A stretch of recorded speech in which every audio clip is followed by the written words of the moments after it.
Astaghfirullah. An Tamim ibn Aus ad-Dari radhiyallahu anna Nabiy sallallahu alaihi wasallam qala ad-dinu an-nasihatu. Qulna liman? Qala lillahi wa li kitabihi wa li rasulihi wa li a'immatil muslimina wa ammatihim. Dari Tamim ibn Aus ad-Dari radhiyallahu an, Nabi sallallahu alaihi wasallam bersabda, agama itu adalah nasihat. Kami, maksudnya para sahabat, bertanya, untuk siapa itu wahai Rasul? Maka beliau menjawab, untuk Allah, kemudian untuk kitab, kemudian untuk Rasul, kemudian untuk para pemimpin kaum muslimin, dan untuk mereka secara umum. Hadis ini dikeluarkan oleh Imam Muslim dalam sahihnya.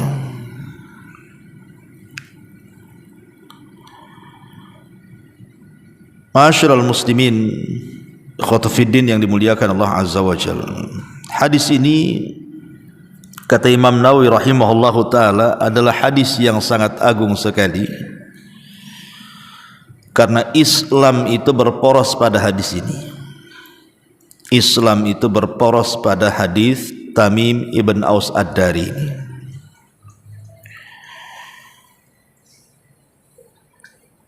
Adapun Tamim ibn Aus ad-Dari adalah seorang sahabat Nabi sallallahu alaihi wasallam yang masuk Islam pada tahun ke-9 Hijriah.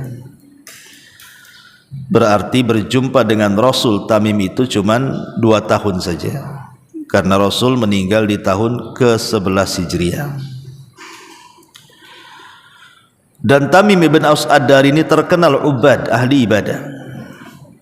Dia seorang yang ahli ibadah, padahal berjumpa dengan Rasul tidak lama, tapi dia menjadi ubadus sahabah, ahli ibadahnya para sahabat.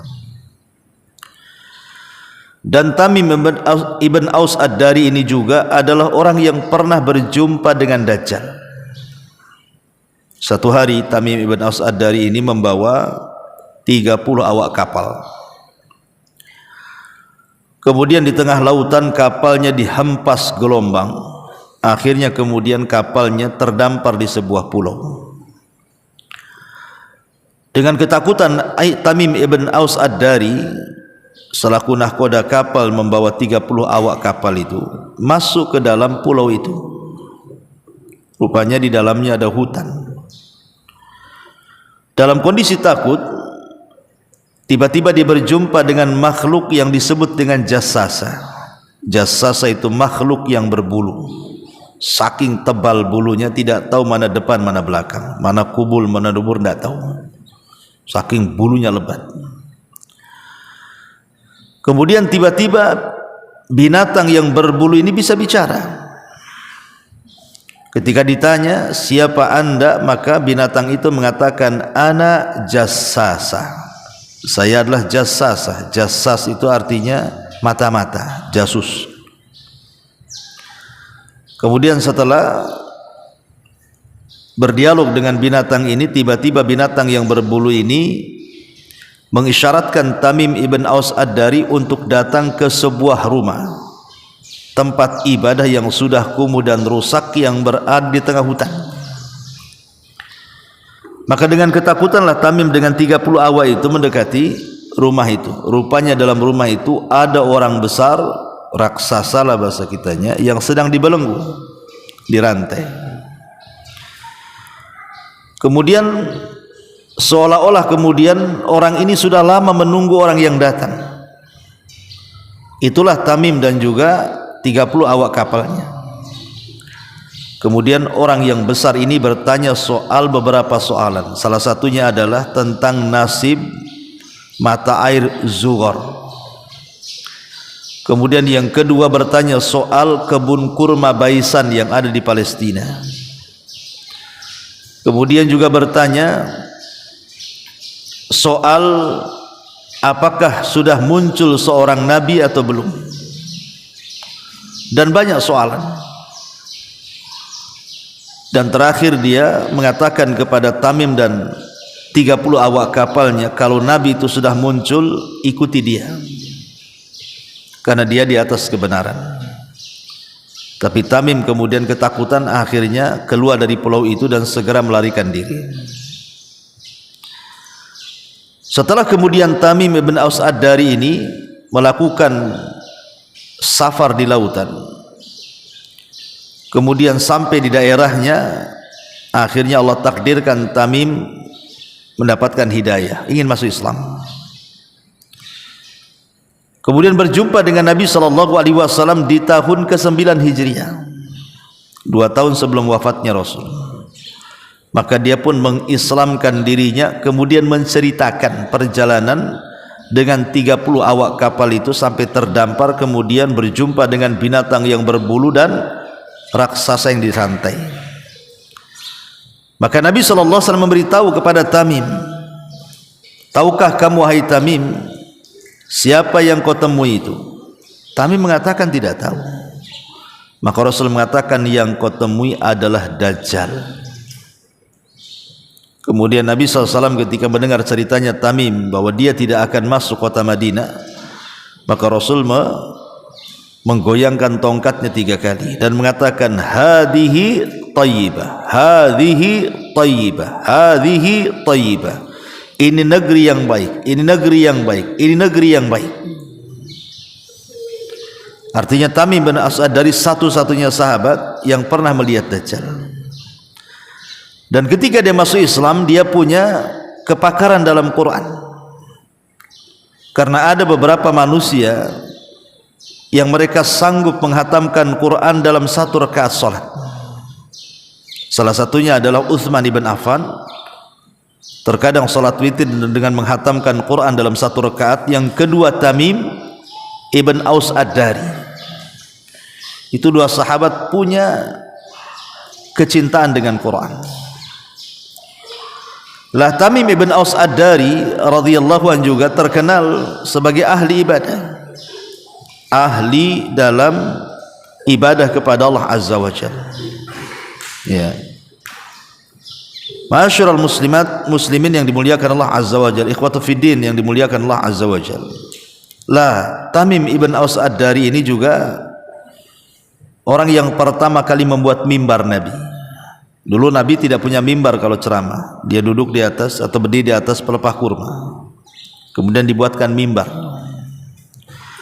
Dan dia juga sahabat yang pertama kali menerangi masjid Nabi dengan pelita, karena dia punya keahlian di situ. Tadinya masjid Nabi gelap, tapi kemudian diterangi dengan dibuat pelita oleh Tamim ibn Aus Ad-Dari ini. Jadi dia memang punya keahlian di situ, dan banyaklah keutamaan Tamim ibn Aus Ad-Dari. Taib. Jadi di sini beliau menukilkan sebuah hadis Nabi sallallahu alaihi wasallam. Ad-dinu an-nasihah. Agama itu adalah nasihat. Ini sama dengan perkataan al-hajju arafah. Haji itu ditentukan dengan arafah, dengan wukuf maksudnya. Maka nasihat juga adalah sebagai penentu tegaknya agama. Jadi agama ini ditopang dan ditegakkan dengan nasihat. Kenapa demikian? Pertama, karena nasihat adalah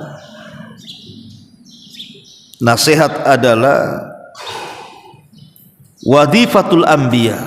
Nasihat itu pekerjaannya para nabi. Nasihat itu pekerjaannya para nabi. Dan itu disebutkan di dalam Al-Quran, di beberapa ayat dalam Quran, salah satunya surah Al-A'raf ayat 68. Allah subhanahu wa ta'ala berfirman ala lisani Dawud ketika menghikayatkan kisah Nabi Dawud, di mana Nabi Dawud mengatakan uballigukum risalati rabbi wa ana lakum nasihun amin. Saya hanya menyampaikan risalah Rabbku, dan saya bagi kalian itu pemberi nasihat yang amanah.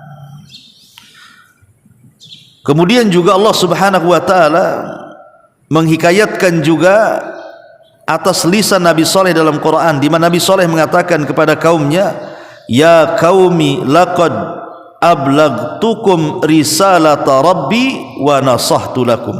Al-A'raf 79. Wahai kaumku, aku sudah menyampaikan risalah Rabbku dan aku telah nasihati kalian.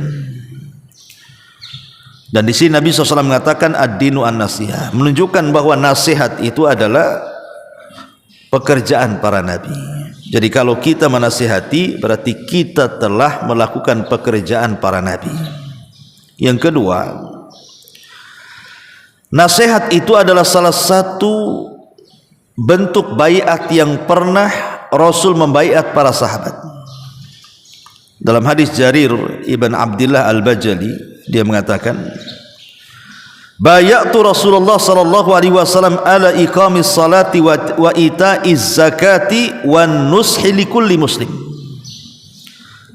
Kami membaiat Rasul, kata Jarir ibn Abdullah al-Bajali, di atas menegakkan salat, menunaikan zakat, dan nasihat untuk setiap muslim. Jadi nasihat adalah bagian daripada baiat para sahabat dan juga baiat kita, umat kita, kepada Rasul. Kemudian yang ketiga, bahwa nasihat itu adalah tiang daripada agama.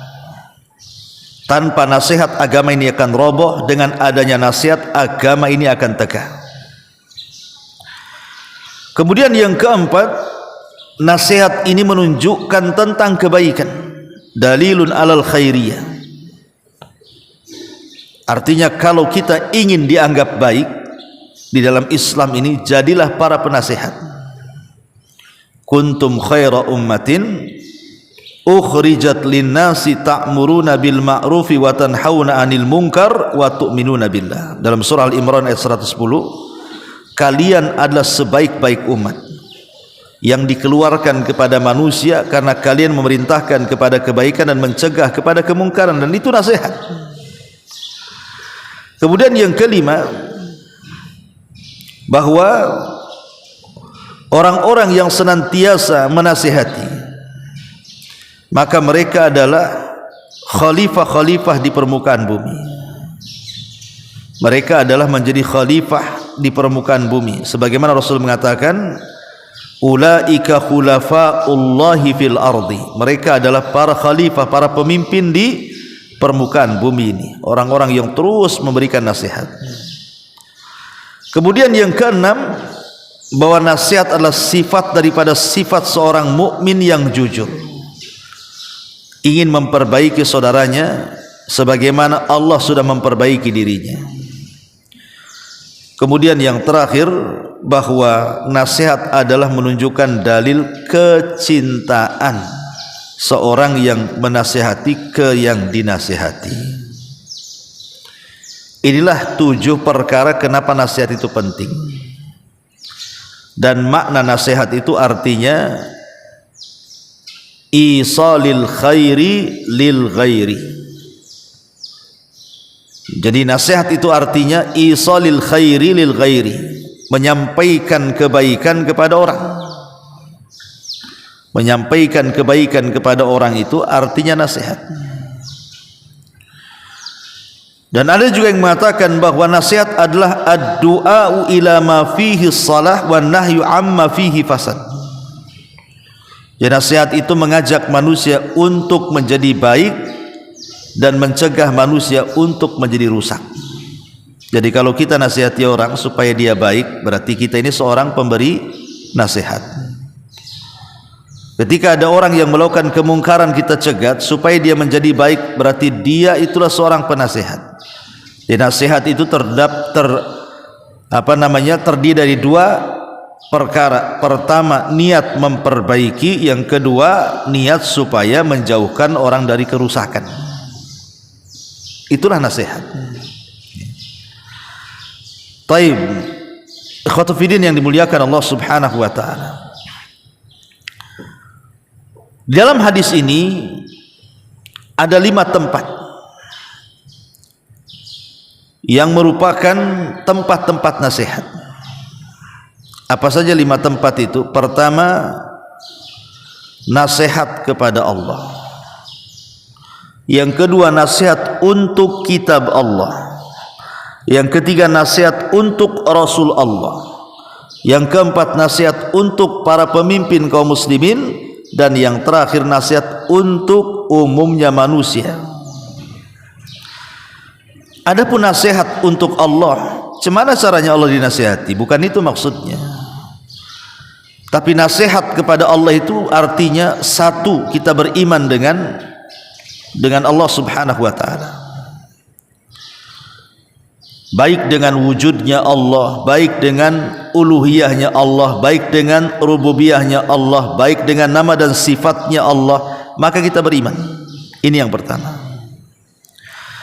Kemudian yang kedua, berusaha untuk melakukan ibadah kepada Allah dengan menjalankan yang wajib dan yang sunnah. Kemudian yang ketiga, menjauhi hal-hal yang diharamkan Allah Azza wa Jalla. Kemudian yang keempat, mengakui nikmat Allah. Kemudian yang terakhir, bersyukur akan karunia yang Allah anugerahkan kepada kita. Itulah yang disebut dengan nasihat untuk Allah. Adapun nasihat untuk kitab Allah, untuk Al-Quran, pertama kita meyakini bahwa Al-Quran itu kalam Allah. Yang kedua, Al-Quran itu terjaga dari perubahan. Kemudian yang ketiga, bahwa Al-Quran itu sebagai penghapus seluruh kitab-kitab sebelumnya. Kemudian yang keempat, bahwa kita harus mempelajarinya, mendakwahkannya, bersabar ketika mendakwahkannya, menghafalnya, dan juga memahami makna-makna kalimat-kalimatnya dan mempelajarinya, kemudian menyampaikannya kepada umat. Ini yang kedua. Itulah yang dimaksud nasihat kepada kitab. Adapun yang ketiga, nasihat kepada Rasul, maksudnya apa? Pertama, kita benarkan risalahnya. Yang kedua, kita meyakini bahwa Nabi itu seafdal-afdalnya para Nabi. Dari semua para Nabi, Rasul kita yang paling afdal. Kemudian yang ketiga, kita yakini dia penutup para Nabi. Kemudian yang keempat, kita wajib taat kepada perintah dan juga menjauh larangannya. Kemudian yang kelima, berusaha menolongnya, baik dalam keadaan dia hidup ataupun mati. Kemudian yang keenam, kita berusaha memusuhi orang-orang yang memusuhinya.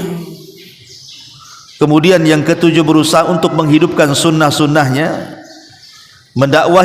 mendakwahkan dan menyebarkan syariatnya, termasuk menjaga dia dan keluarganya, dan tidak melakukan hal-hal yang tidak dicontohnya. Itulah diantara nasihat kepada Rasulnya.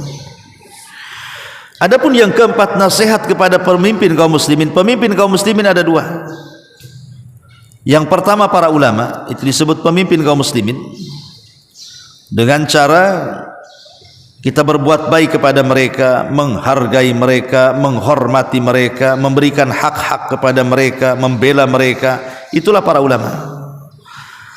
Yang kedua, para pemimpin, pemimpin negara, dengan cara apa? Kita berikan hak rakyat kita sebagai rakyat kepada pemimpin. Dengan cara apa? Mentaati mereka dalam ketaatan kepada Allah, mencegah kezaliman mereka, menyatukan kalimat kaum muslimin di atas perkara mereka, dan tidak melakukan seperti yang dilakukan Khawarij, menumbangkan kekuasaannya tanpa sebab. Dan yang terakhir, tentu nasihat umumnya manusia, dengan cara mengajarkan mereka apa yang bermanfaat untuk mereka, mentahdzir, memperingatkan mereka apa yang memadaratkan mereka, tidak menyakiti mereka, menghargai mereka, menanamkan sifat kasih sayang kepada anak-anak kecil di antara mereka, dan juga memuliakan orang-orang dewasa dan tua mereka. Kemudian juga kita bela hartanya, kita bela kehormatannya, kita bela nyawanya. Dan cintai mereka sebagaimana kita mencintai diri kita sendiri. Itulah nasihat kepada umumnya manusia. Ma'asyiral muslimin, ikhwatu fiddin, muliakan Allah azza wa jalla. Lalu hukum nasihat itu apa? Kita menasihati orang itu hukumnya apa? Pendapat Imam Ibnu Hazm mengatakan nasihat itu fardu ain. Fardu ain setiap individu. Pendapat Imam Ibnu Battal mengatakan bahwa nasihat itu fardu kifayah. Kalau sudah ada yang melakukannya berarti gugur bagi yang lainnya. Kemudian pendapat yang ketiga, bisa wajib bisa sunnah, tergantung kondisi. Dan itu adalah ucapan Imam Ibnu Rajab Al-Hambali rahimahullahu ta'ala. Lalu kapan nasihat itu menjadi fardu ain? Kalau antum tidak melakukannya, antum berdosa. Kapan nasihat itu menjadi fardu ain? Yang kalau seandainya kita ini tidak melakukannya, maka kita berdosa. Ada 3 keadaan nasihat itu menjadi fardu ain. Pertama, apabila kita diminta oleh saudara kita seorang muslim, tolong nasihati saya, maka wajib kita nasihati, walaupun hanya mengatakan bertakwalah kepada Allah. Karena hak seorang muslim atas muslim yang lainnya salah satunya apa? Idza stansaha kafan sahu, apabila saudaramu meminta nasihat, nasihati. Maka kalau seandainya ada orang yang meminta nasihat, maka wajib hukumnya kita memberikan nasihat, walaupun sekali lagi hanya ucapan bertakwalah. Kalau kita diam, apalagi mengatakan siapa saya menasihati kamu, berdosa kita, karena hukumnya fardu ain. Ya. Yang kedua, ketika melihat kemungkaran, ada di depan kita ini kemungkaran, kemudian kita diam, maka berdosa kita. Maka kalau kita melihat kemungkaran dengan kedua mata kita, di depan mata kita, minimalnya kita lakukan 3 perkara. Pertama, cegat dengan tangan kita. Yang kedua, kalau tidak sanggup, cegat dengan lisan kita.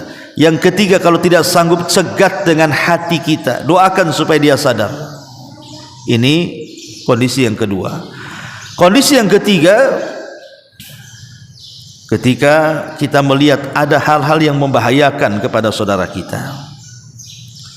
Umpamanya ada orang yang mencari si fulan, tahu enggak antum di mana si anu, saya akan bunuh dia. Akhirnya kemudian bahaya nih, kalau kita diam saja si anu itu akan dibunuh. Maka kita datang kepada orang yang akan dibunuh, sebaiknya kau pergi. Kau ini orang baik, kau ini orang muslim, pergi. Engkau dicari orang akan dibunuh. Maka kita wajib menasihati orang yang dalam bahaya supaya tidak terkena bahaya. Lah inilah 3 poin nasihat itu menjadi fardu ain. Selebihnya fardu kifayah. Kalau sudah ada yang melakukannya berarti gugur bagi yang lainnya. Ya. Taib. Adapun adab-adab nasihat. Pertama, ikhlas. Nasihat itu harus ikhlas. Karena hanya dengan ikhlas amalan kita diterima. Dan dengan ikhlas nasihat kita akan berpengaruh kepada orang yang dinasihati. Sebab kalau tidak ikhlas, jangan lagi tidak ditolak nasihatnya, terkadang tidak membawa pengaruh kepada orang yang dinasihatinya. Yang kedua, ar-rifqul walin, nasihat itu dengan kelembutan, dengan kasih sayang. Karena tidaklah kelembutan itu dalam sesuatu kecuali pasti menghiasinya. Kemudian yang ketiga, hendaklah nasihat itu hukum asalnya adalah sirran, sembunyi-sembunyi, jangan terang-terangan. Karena terang-terangan itu terkadang menyingkap aib, bukan sedang menasihati. Anda menasihati orang di tepi jalan, rame orang, itu sama dengan menyingkap aibnya.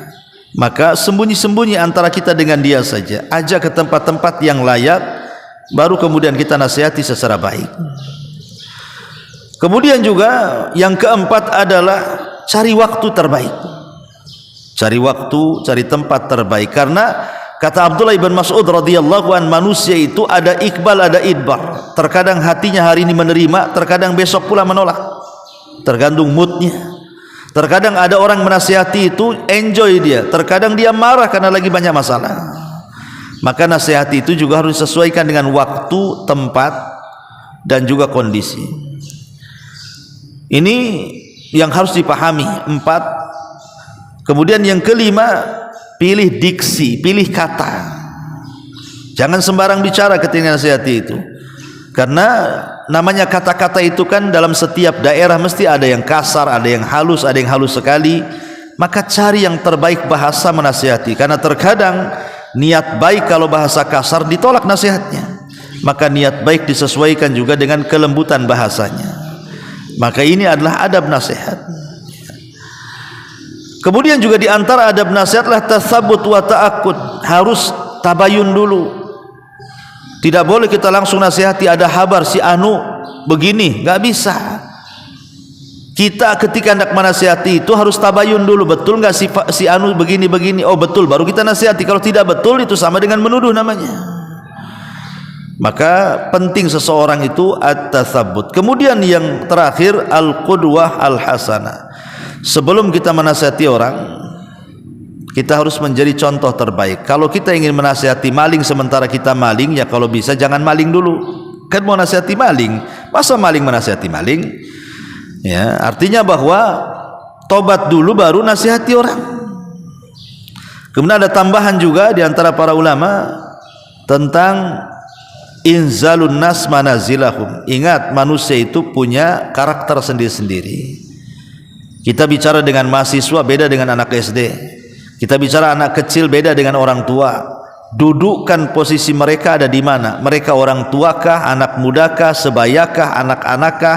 Maka harus disesuaikan nasihat itu dengan kondisi mereka.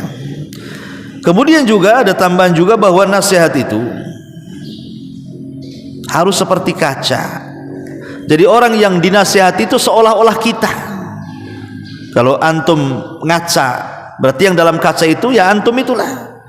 Maka sama ketika memberikan nasihat kepada orang, anggaplah dia itu adalah cerminan daripada kita.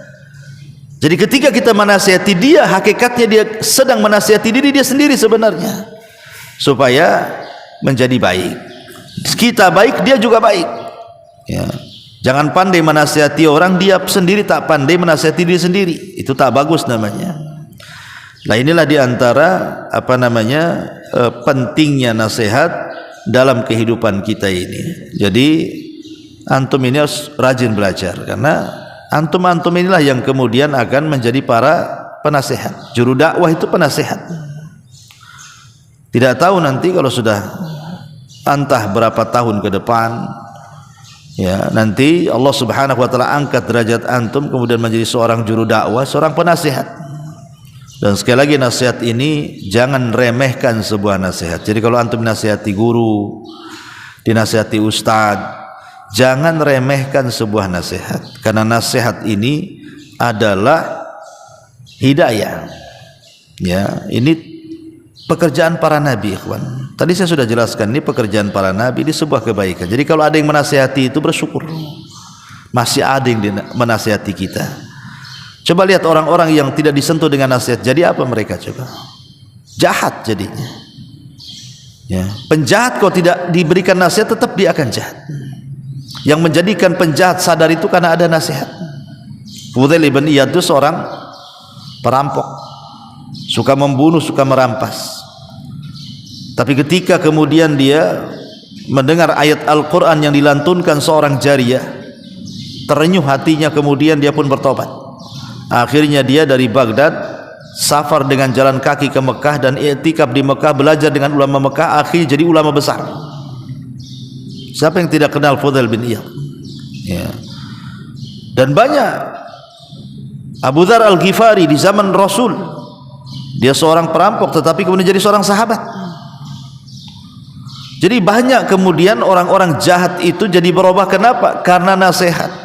Entah mendengar Quran, entah diceramahi, entah karena mungkin dia mendengar sesuatu, melihat sesuatu, akhirnya dia berubah. Oleh karena itulah maka jangan pernah remehkan sebuah nasihat. Jadi kalau ada ustadz-ustadz, ada pengurus-pengurus yang menasihati antum itu, jangan kemudian anggap sepele itu. sebuah pekerjaan yang luar biasa, karena nanti kita juga akan seperti itu ya. Minimalnya kalau antum pulang ke rumah bisa menasihati orang tua, menasihati tetangga, menasihati kawan, menasihati kaum muslimin yang tidak kenal, dan begitu seterusnya. Wallahu a'lam, mudah-mudahan ada manfaatnya. Subhanakal bihamdika asyhadu an la ilaha illa anta astaghfiruka wa atubu ilaik. Allahu taala alam. Assalamualaikum warahmatullahi wabarakatuh.